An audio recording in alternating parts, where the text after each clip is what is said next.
Special MRI scan could identify stroke risk in people with atrial fibrillation. Atrial fibrillation is a heart rhythm disorder that makes millions of people feel sick or can cause serious, often life strokes. An MRI scan is a powerful tool to identify people who are likely to develop atrial fibrillation, which may put them at a significantly high risk for stroke. Achieving this could make it possible for many people with this illness to avoid taking prescription anticoagulants or other clot-preventing. The heart's electrical system, major coronary artery, causes a 60-second regular beat in the heart called the pacemaker. It is a region of cells located in the right atrium of the right coronary heart and also triggers the electrical activity of the two main coronary artery pacemakers. In individuals living with atrial fibrillation, make electrical impulses from air extend beyond the device. These signals are out of whack and smooth. Rather than contracting with a sustained pace, the left and right atria are unsettled.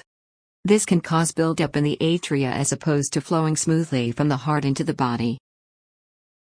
When red blood cells gather in the atriums, they can form small clots.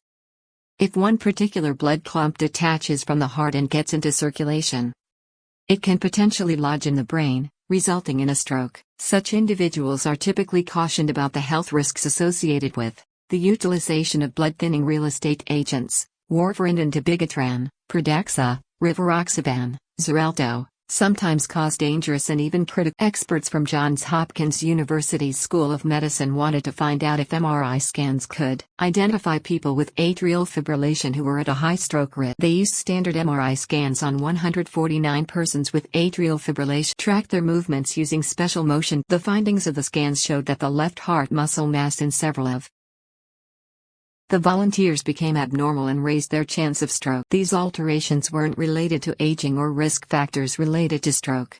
These findings were published online April 27 in the Journal of the American Heart Association. Identification of people at high risk of stroke to adopt the Hopkins study showed that it would be valuable. It's not appropriate to bring in magnetic resonance imaging technology just yet, as an element in standard assessments of atrial fibrillation. For this procedure would significantly increase the medical treatment cost.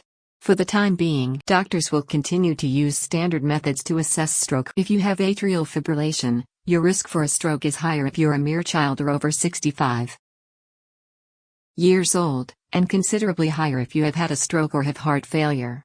An area of the body narrowed by cholesterol-coated plaque, vascular disease, diabetes, or a woman, failure to contain the device's pacemaker, heart ventilation for surgical treatment of a rupture, spleen, emotional suppression, or a tracheostomy for acute coughing are the major risks that a health professional must consider while treating a patient with atrial fibrillation. The tool called the CHA2DS2 VOSC score calculates this risk.